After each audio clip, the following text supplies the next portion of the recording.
Hey, what's going on, guys? Welcome to drboystv.com, the home for intelligent Black people. And today I'm going to talk about Ice Cube and Ice Cube's interesting little controversy involving the movie Friday. Now, I'm sure everybody in here saw the movie Friday. I'm sure you loved the movie the way I did.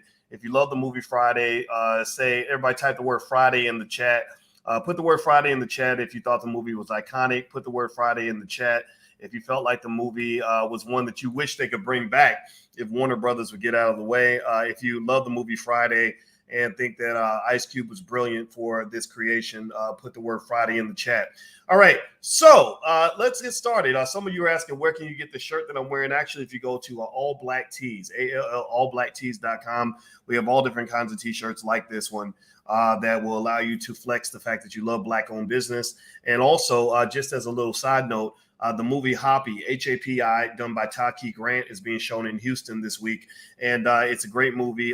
Dr. Leonard Jeffries, Professor Smalls is in it. A lot of Anthony Browder, a lot of brilliant Black people in it. I'm in it, actually, but I give deference to those guys. So if you're interested in checking out the movie, it's a Black-owned movie. It's one of our movies. As a community, I'm an executive producer, but Taki is the genius behind it. Just go to boycewatkins.com and you can see the link right there at the top of the bio if you want to check it out in Houston. So with that being said, let's talk about Ice Cube and Friday and all this other stuff. So how many of you, give me a yes or no, how many of you saw what happened this week, the controversy around the movie Friday? Crystal, my name is Corey, Jackson, Jeter, DeCarlos, Alco. Did anybody see the controversy? The controversy that was going on with Cube and people basically saying that that he gave a raw deal to some of the more notorious actors from that movie. Let me know if you saw what was going on, and I'll kind of give you a quick briefing of what was going on, what I saw, and just my perspective on this, my breakdown on this. So basically, Faison Love does an interview with Vlad TV. Now, you know how Vlad TV is. I've met Vlad, talked to him a few times. I've been on Vlad a few times. I don't hate Vlad, but I kind of think some of what Vlad does could be defined as bullshit. A little bit, not completely, but some of it is a little bit problematic. You got to be real careful about. Now, me, I'm just a professor. I'm a 50-year-old college professor who's gone on Vlad a few times. It's nothing big for me, right? I just give my perspective. That's it. But then you have some guys that go on there and they literally are setting you up to basically snitch on yourself. I think there was one guy who went on there and was on there, I guess, trying to get the limelight, trying to get attention, and he was basically telling stories about all the dirt he did in the street. Like, yeah, I shot him and I killed him and I took all his money and we got together and we organized crime to go and rob banks. I mean, he was just doing the most, right? Like literally doing something that I think is like the dumbest shit that a human being can ever do, which is to basically, for clout, tell on yourself and literally.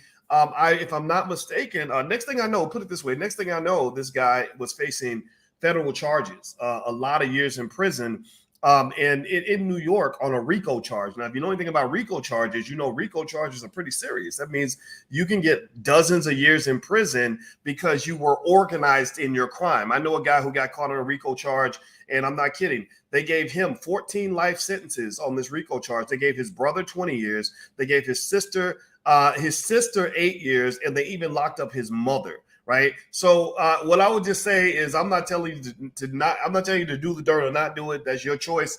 But I would say if you do it, don't tell nobody, and definitely don't show as hell don't go on Vlad talking about it. So Vlad TV interviewed Faison, and Faison apparently said something about, Faison played Big Worm. Right. There's nothing scarier than a Negro with a perm in his hair. Right. When a big guy comes up in hair curlers, you better run because that means he's really that gangster that he'll literally put curlers in her hair. So he's either trying to have sex with you or he's trying to kill you. One of the two. Anyway, so Big Worm, who was one of the more interesting characters in the film, along with Debo. He does an interview, and apparently he admits that he didn't do the second Friday movie because he wasn't offered enough money. He was offered $2,500 for the first one. And and then he was offered I think $5,000 for the second one, and he turned it down so he could go take another offer for about $100,000, which is more consistent with what he was worth at the time. And a lot of people interpreted this to say, you know, Ice Cube ripped everybody off. Like, that ain't right. Why don't you pay that man his money? Pay that man his money. And you know what, I'm gonna tell you, I get it. I get the frustration people have with that. I understand where people are coming from with that. And because I've been on both sides of that. Right. I grew up in a working class family, and but then eventually at some point I decided to become a boss in my own space. And you know, and so I see both sides. I see what it means to say, look, this is my worth. I should get my worth. But then I've also seen the struggles and the challenges of being the boss, where you have all these people that want money from you, and everybody feels like they should get more money. Everybody thinks that the money's falling out of the sky for you, that you can just pay everybody anything, and that you should not even honor your own negotiation. That literally, if we negotiate that I'm going to pay you $40 an hour, and somebody finds out that you worked on a project that made $1 million for me, I'm supposed to go back and renegotiate against myself and say, yeah, you know, I paid you $40 an hour, but really I'm gonna come back and pay you $200 an hour, because that's what and I'm not saying that's right or wrong. It's up to you to decide how you feel about that. But I will say that this was intriguing to me because this is a deep-seated political issue that goes back thousands of years. All right, the battle between management and labor is one that has always existed. It is a battle where you can pick a side in that battle, but you always have to kind of, it helps your negotiation ability when you can understand the position of the other side, right? You know, again, this platform is for intelligent Black people. I'm encouraging all of y'all to think. So a thinker is not a person who simply only sees their own point of view, right? So this is my challenge to you. I don't want you to just see your perspective. I want you to find somebody who completely disagrees with you and try to see if you can empathize with their point of view. This will help you in every negotiation that you're ever in. This will help you in your marriage if you ever get married. This will help you get along with your homies. This will help you get along with your kids. If you have the ability to see the other point of view, then you can negotiate better than if you can only see your perspective. And that's what you really see in this country. You see Democrats who only see the world through the eyes of a Democrat, Republicans who can only see the world through the eyes of a Republican. And that, next thing you know, they're just fighting each other and dehumanizing each other, and nothing gets done, right? So if I am a laborer, I'm gonna come and negotiate as a laborer, understanding the position of management. So here I am. If I'm Faison and I'm signing up for this movie, right? It's 1995. Nobody knows if the movie Friday is going to gross 27 million. I think the next Friday gross 59 million. Friday after next gross 33 million. So I'm willing to bet you that the Friday franchise and series over time has made well over $100 million. You're talking about a lot of money, but nobody knew that this was going to happen at that time. Nobody knew that this little film with a tiny budget of $2.5–3.5 million, something like that. Nobody knew that this movie was gonna become what it became later on, right? Because if everybody knew, then everybody would have negotiated different. Everybody would have said something different if they knew it was gonna blow up. But at that time, they go to Faison and they say, "Look, man," and I've done movies in LA before, so I kind of got a sense of how they pay. It's kind of an interesting system, right? So if you want somebody to be on the set for 2 days, you say, "What is your day rate?" And they tell you their day rate. They say, my day rate is $1,000 a day. You say, okay, bet. We need you for 2 days, right? And that's it. You pay them their day rate. They do a great job, and then they bounce out. I personally wouldn't take deals like that per se, but then again, that is kind of the Hollywood culture. I've seen a lot of actors who will do that because it's like, okay, I get to come in and do my thing for $1,000 a day. That's not a big deal. That's cool. I go pay my rent, whatever. And then whatever you do with the project is what you do.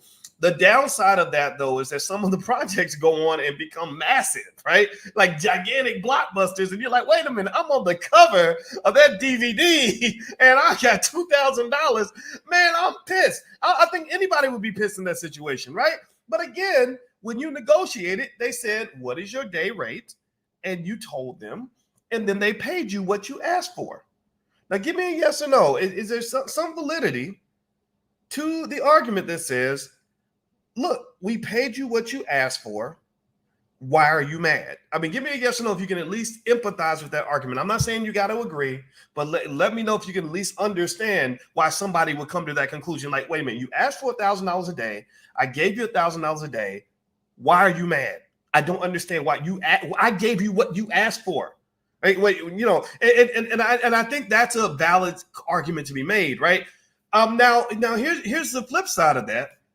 And just to be fair, I want y'all to know, y'all, some of y'all know, if you've been following the podcast, you know Ice Cube has been in this platform. I like Ice Cube. He's a great guy to talk with publicly and privately. I texted him before I did this podcast just to say, hey, man, we're about to talk about this Friday thing, because y'all know me. I'll talk about whatever's happening. It doesn't matter if I know the people or not.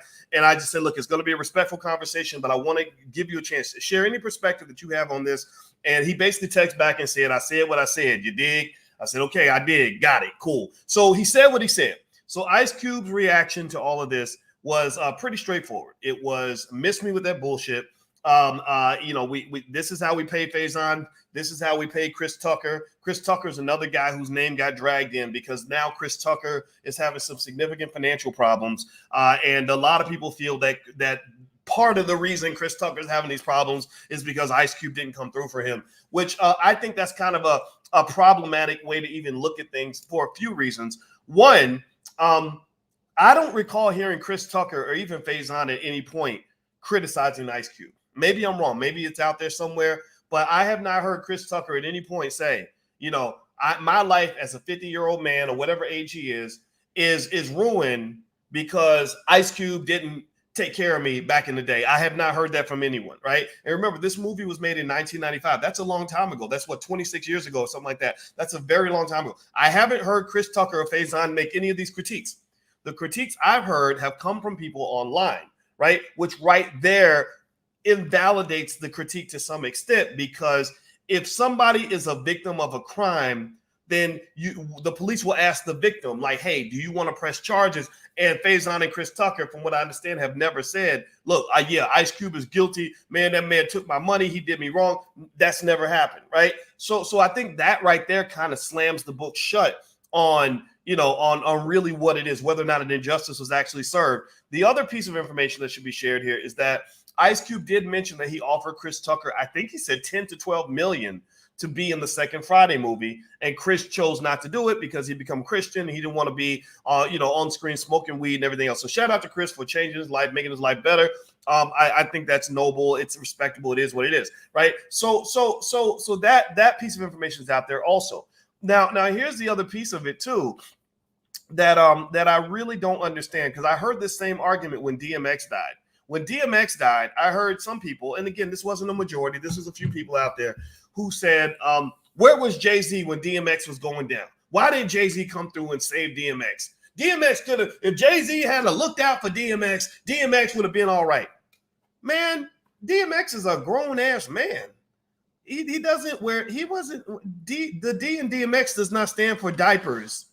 He was not diaper MX. He was a grown-ass man. Who in the world thinks that it is the job of a man to go and babysit another grown man? It doesn't mean that you can't look out for people every now and then. It doesn't mean you can't be your brother's keeper periodically. But last time I checked, I would be willing to bet you that if you go through the life of DMX and counted the number of people who said, hey, man, look, you might want to slow down a little bit. That, crack is whack, bro. You might want to kind of chill out.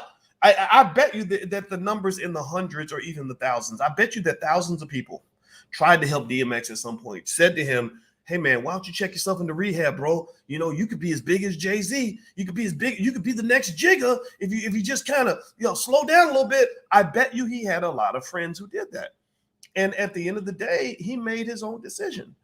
I cannot think of another man anywhere in my life who has the power to stop me from destroying myself if that was what I was determined to do, right? I can't think of any other man, including my own father, who could stop me from making the choices that I make as a grown-ass man. So this idea of men babysitting other men is kind of weird. If you are in that category of the people who made those sorts of comments, I'd be curious to know what you're thinking. I don't see how Chris Tucker's problems in 2021 relate to things that Ice Cube did or did not do in 1995, because again, at that time, the movie wasn't what it is now, right? And so that's another reason that I kind of say that argument's a little bit flimsy. Now, one of the things that I would say is, in general, though, just speaking on this, again, this is a 1,000-year-old conflict between the labor class and the management class. Ice Cube would be ownership management class. Faison, Chris Tucker at that time might be considered working class. Is one thing you can say also about all of this is, how many of you, give me a yes or no, how many of you believe that if Chris Tucker had not been in Friday, you probably wouldn't even know who he is? He was on, now, by the way, he was on Def Comedy Jam too. Russell Simmons gave him that opportunity. Russell's another friend of mine. So again, I'm respectful to my friends, but I'm honest about my friends as well, right? So Russell gave Chris Tucker an opportunity on Def Comedy Jam. How many of y'all feel like you wouldn't even know who Chris Tucker was if he wasn't in the movie Friday? Give me a yes or no. Give me a yes or no if you don't think you would know who Faison Love was if he wasn't in the movie Friday. Yes or no?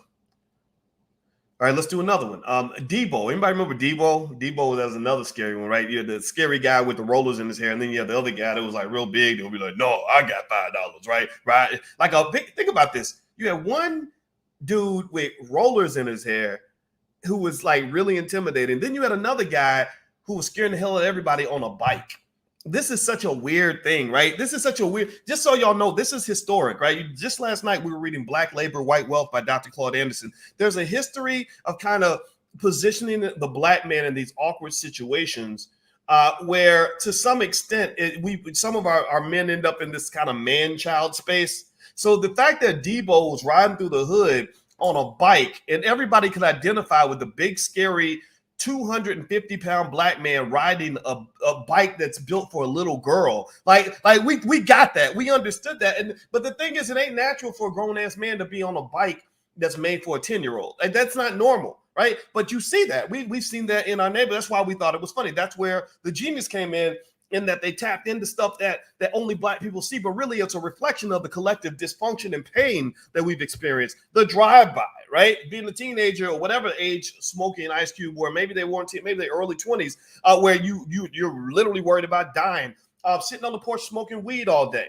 Another dysfunction that we're just kind of used to. We see it so much. The crackhead, Felicia. Anybody remember Felicia? Bye, Felicia. Anybody remember Felicia? And the crackhead, right? The crackheads walking through the neighborhood. That's a result of the CIA dropping drugs in black communities everywhere. So to some extent, while you can laugh about the genius of the movie Friday, part of you should also be a little bit reflective on, wow, how did our communities get like this to the point where these things all make sense to us? The guy coming home from prison. I think the next Friday movie, Debo was coming home from prison and he was going to get revenge on Ice Cube and all this other stuff, right? So ultimately, that movie makes me think a lot now, that 20 years later, because if you point out you could probably point out 15 things about that movie that are a reflection of what you've gone through as black people, what they've done to you as black people, the position they put you in as black people. But there are so many people in that film who I think Bernie Mac was in the movie. So many people in that film who later on became super iconic because of their participation in the movie.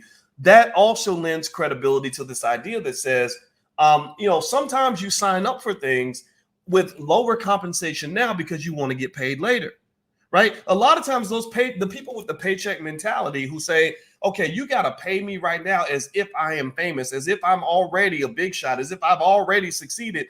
That's a little bit warped, because most people I know who get the level of wealth that, say, Ice Cube has or anybody else, these are people who invested in themselves at some point, right? When you look at what a lot of these actors became after this movie was over, from Faison Love to Chris Tucker, etc., a lot of it came from the fact that they invested in themselves very early. When Ice Cube signed with NWA and Jerry Heller and Eazy-E were getting all the money, Cube probably worked for free for a little while. Right? I'm sure that when Eazy came to him and said, hey, I'm starting this group, I don't know how it's going to do, but we're going to do our best. It's called NWA. And then, I want you to be in the group because you have this great big booming voice. I still remember the first time I heard Ice Cube, it was once said by a man who couldn't quit. Remember that? Right? And then Dr. Dre comes along and he's making these great beats. Like, it's this genius coming together, but nobody knew that NWA would have the impact that it had. Right? And when he first came in, I would be willing to bet you that they weren't getting paid shit. And I would be willing to bet you that it wouldn't have made any sense for Ice Cube or anybody to show up and say, well, how much am I going to get paid? When am I going to get my paycheck? Should I be getting paid every Friday or every other Friday? Right? That's the thing that I want you to kind of understand, is that most of the time when you see people that become extremely wealthy, that become extremely powerful and own empires, there was a point where they did something where they weren't getting paid at all. And rather than just seeing it as, again, you can make the argument that it's a form of exploitation, sure. But you know what? There have been several situations where I have engaged in a massive amount of what could be perceived as self-exploitation, not because I'm stupid, not because I wanted to give myself away for free, not because I wanted to whore myself out to the world, but because I had a bigger vision down the line. I said, look, I don't need to get paid today because I'm going to get quadruple paid tomorrow. Like Chris Tucker, yeah, I'll do this movie for $2,500 because I need the world to know how funny I am. So I'm going to invest in myself. Every corporation in America that has become $1 billion company invests in itself, where you spend some time losing money so you can spend the rest of your life making money. You do a few things that nobody else will, so you can spend the rest of your life doing the things that nobody else can. That's called investing in yourself. And I bet you any millionaire that you ever go talk to, any famous person, anybody out here who's killing the game right now, and you say, was there ever a time where you were working for nothing in order to build what you have right now? Did that occur? Was there ever a time where that happened? I guarantee you that they will all tell you yes. Let me tell you a story. Charlamagne the God now has a show on Comedy Central, which I'm sure they're paying him an ungodly amount of money to do. Charlamagne, I don't know what the hell he's got going on exactly, but I imagine he owns an entire network now. I see all these things popping up from Charlamagne, and shout out to him. I respect him because he's supporting Dr. Claude Anderson. Y'all know how I feel about that. But let me tell you, I remember when Charlamagne was on the Wendy Williams show. And that's where I met him in 2006. And he asked for a copy of my book, What If George Bush Were a Black Man? I gave him a copy. I didn't expect him to read it. He did actually read it. Next time I saw him, he had actually read the book. I was very impressed by that. The Wendy Williams show imploded. If you go back and look up the history, the Wendy Williams show just fell apart. Some chaos with her husband, Kevin, and her, and whatever. All I know is all my friends that worked at the Wendy Williams show were out of a job, including Charlamagne. So Charlamagne goes back to South Carolina, and he is on this bullshit radio show with like probably 8 listeners. It was literally a show that nobody listened to. And I could tell. And so my brother would come in my office and he'd say, hey, boy, so Charlamagne wants you to come on his radio show. And I'd be like, okay, sure. Yeah, I'll do it. Sure. No problem. He's a nice guy. He was cool. I'll do it. I did the interview. He calls the next week. He's like, hey, Charlamagne wants to know if you could come on again this week. I'm like, man, I already did the show last week. Damn. Why don't I want to go on this bullshit radio show again? So I did it again because he was so kind to me, because I respected him. And I was like, okay, I understand the brother's down and out. He's fighting to get back into radio. He ain't getting paid nothing right now. And he's just a nice guy, right? I had no idea that later on down the line, Charlamagne will become what he is right now. But I remember specifically, and I'm sure he could tell more stories about this. I remember specifically him being on a platform that was probably smaller than some of the YouTube channels you guys have right now. But because he was committed to his craft, he did that shit for free. So what I'm just trying to really tell you guys, I'm not trying to justify what happened with Ice Cube and Friday and all that. You can have whatever opinion you want. I don't even know the details. I don't know nothing about this man's life. Again, grown men should not be babysitting each other like that anyway. But what I can say is that, you know, I don't really look at the cast of Friday as a group of people who got exploited. I would be willing to bet you. Let me ask you all a question. If you had a chance to go back to 1995 and be in the movie Friday for Nothing and have some sort of role that shined a light on your talent, would you take that film? Would you take that role? Would you sign up for that? Give me a yes or no if you would sign up for something like that. I know I would. Right. And so I think that to some extent you can make an argument in favor of the idea of investing in yourself. You know, when I first got started in my career, I used to go write articles for AOL Black Voices. So if you've been following me more than 12 years, you remember my AOL Black Voices days. And a lot of people did not know I was writing for them every day, writing eight articles a day, every day for free. I got paid nothing when I first came in because I said, I don't really want, I know you can't hire me. You can't afford it. You don't have the budget, but I just want access to your platform. If you give me access to your platform, I will work for free. And I work like a damn Hebrew slave for AOL for free because I was investing in myself. No company can grow without somebody making an investment. You can't just be a person who only invests in something after the money's being made. By that time, everybody's there. By that time, all the seats are taken. The people that really do build wealth in this country are the visionaries who can see something when there is nothing. They can see a little newborn baby and see the next LeBron James. They can see a little isle of barren land and say, oh, that could be the next Atlantic City, right? These are the people that end up becoming the wealthy people, not the people who come along after the fact, because everybody comes along after that. Everybody, back then they didn't want you, now you hot, they all on you.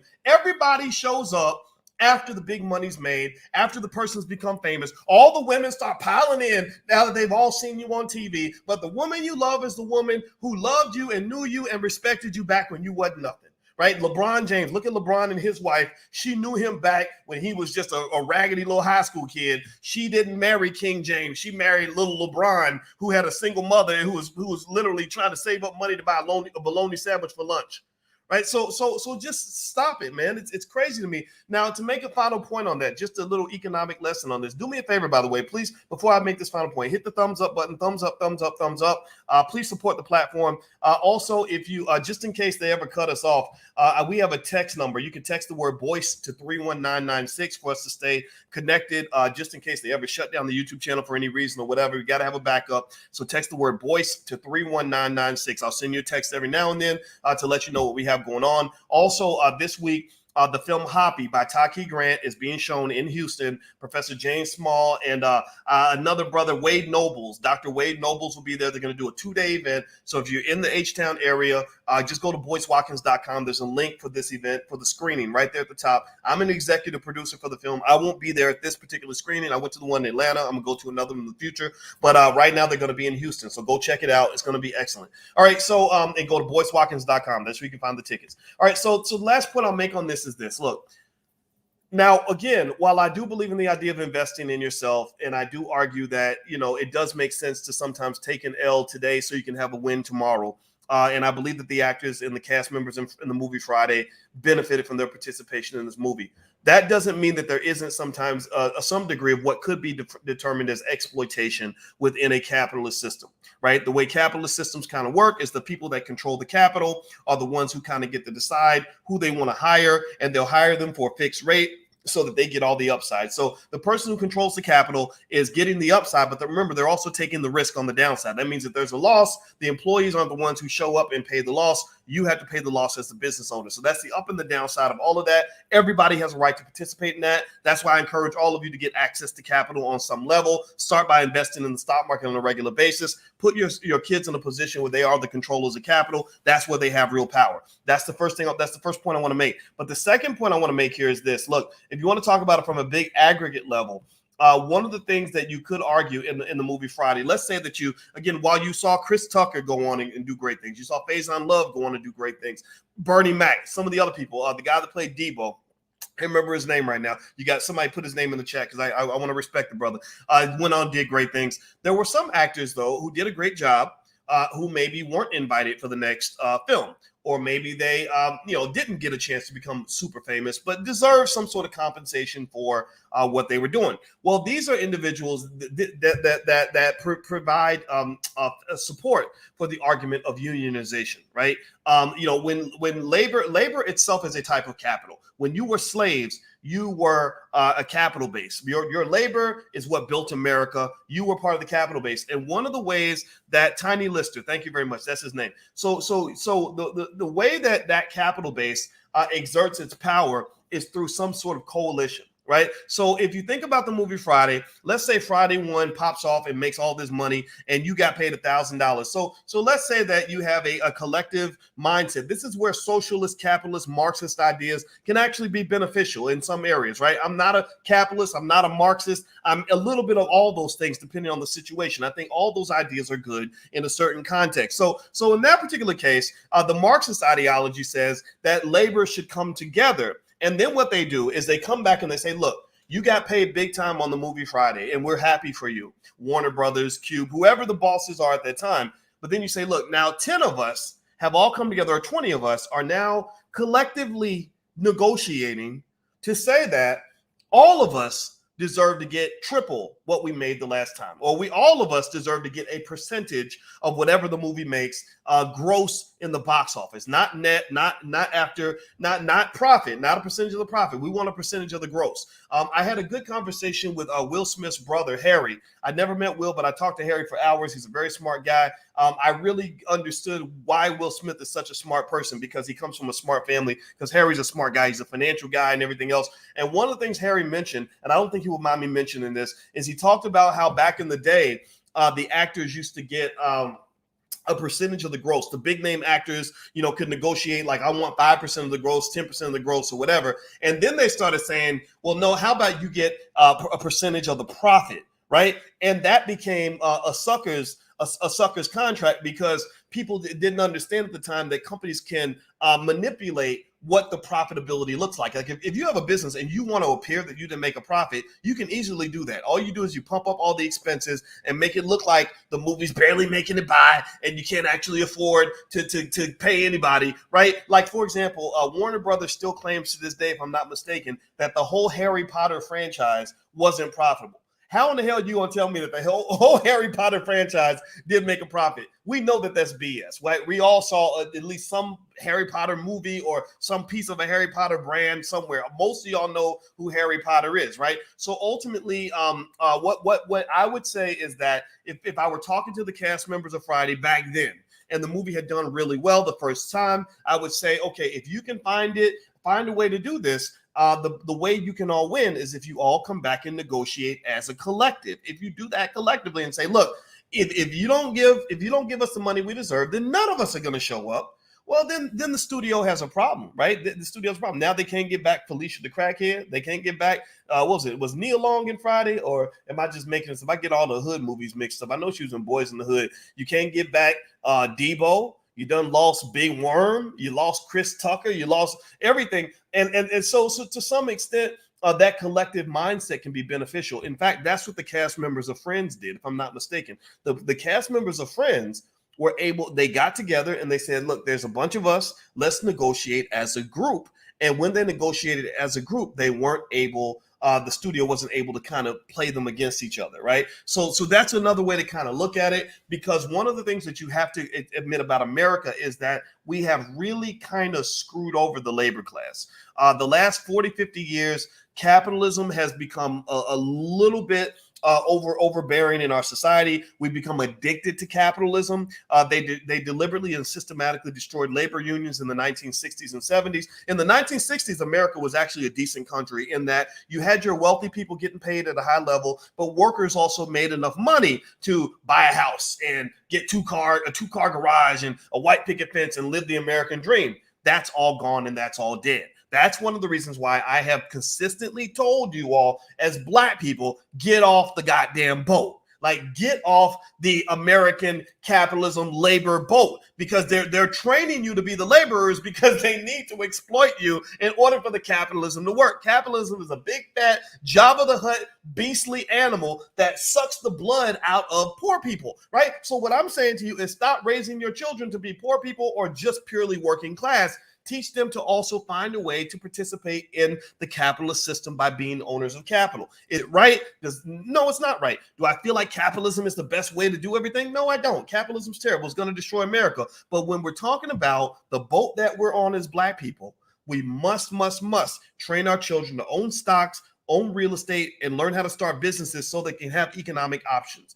Even if you're working for other people, if you have economic options, you always win. A person with options wins. The person without the options loses. That is true in both business and in dating, by the way. If you ever run into a situation where your man ain't treating you right or your woman ain't treating you right, just let that man, let that woman know that you got options, and watch how their behavior will change overnight. Y'all know what I'm talking about. Tell me, have you ever seen a situation where the minute that girl sees you with another girl, suddenly she's perking up and she's on her best behavior, she's begging you to come back? Oh, I really love you. Oh my God. Well, you didn't love me back when you thought I loved you. You didn't love me when you thought I had no options. Oh, now I got options. Back then you didn't want me. Oh, now you're all on me. Okay, I get it. I see the game now. That's how life works. In love, it works that way. In economics, it works that way with everything. A lot of times the white man don't respect you because he knows you got no options. A person who's ignorant has no options because they're not even aware of what the options are. A person who's lazy has no options. A person who didn't prepare and plan has no options. A person with no capital base has no options. So create options for yourself. That is how you win. Give me a yes or no if you get what I'm saying so I can stop yelling and I can go lay out with my woman out here on the balcony because she's waiting for me and I got to go.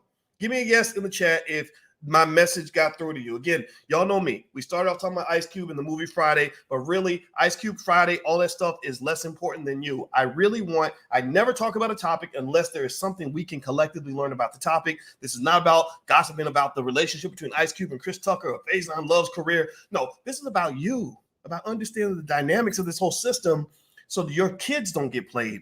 So you know how to position yourself to be the winner, to be the champion. And let me just tell you, when you become the winner, you're going to have people that are mad at you. I would imagine that there's a long list of people who are really pissed off that Ice Cube somehow found a way to go make hundreds of millions of dollars for his family. Just being successful alone will piss people off because they did not prepare. They weren't thinking ahead like you, and they weren't making plans like you. So now they're just mad about it. That's just what it's going to be. So go out here and make some people mad. Go be successful. Teach that to your kids. That's all I got to say. All right, guys. If you could, please hit the thumbs up button. Thumbs up, thumbs up, thumbs up. Also, we have stock market investing class on Tuesday. We have Dr. Boy's book club on Wednesday. And Black Wealth Boot Camp starts on January 6th at 8 p.m. That's going to be our Thursday night meeting. So if you're interested in any of these things, Black Wealth Boot Camp is designed to get you off the corporate plantation. And we start January 6th. If you're interested in any of those things, go to boycewatkins.com. If you're on Instagram, click the link in the bio. Also, don't forget this weekend in Houston, the movie Hoppy by Taki Grant that stars Professor James Small and Leonard Jeffries and all these brilliant Black people is going to be shown in Houston. If you want to go check it out and participate in their event, just go to boycewatkins.com. I'll put that link right there at the top. I'm an executive producer on the film, and I'm very, very proud because the film is damn good. You have to support the masterpieces that are being made in your community. Friday was a masterpiece in itself. Hoppy is a masterpiece in itself because these are the kinds of things we got to support. Okay. All right, guys, have a good day. Love you. I'll see you soon. And if you want to know what Ice Cube's quote was, I text Ice Cube to let him know we were talking about this. I mentioned it earlier. I'll say it again. I text him. I said, hey, man, we're about to talk about this. I just want you to know, you can share with perspective, whatever. It's going to be respectful. And he texts back and he said, I said what I said. You dig? So he said what he said. And that's what it is. And I think that should be heard. I also think everybody should be heard. And I really, at the end of the day, want you to learn. Got it? All right, guys, I'm out of here. Have a good day. God bless you. I love you. And I will see you all very, very soon. Take care now. Peace.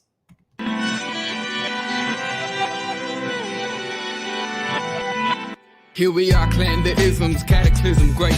Our people out here struggling, trying to make it in this state. Everybody out here doing it, but we the ones who late. Now family, we the ones who gotta delegate. Get that money in the power, never be fake. Stick to cosign for 3. What did he say? Create jobs, support our own. Educate the same and buy back your home. Got 3 degrees, triple 10. 3 PhDs, now we on the CNN. DBTV, let's talk about negligence. Ignorance is bliss, but we can turn it to intelligence. Believe none of what you hear, half of what you see. Let's break it down here on Dr. Boy's TV.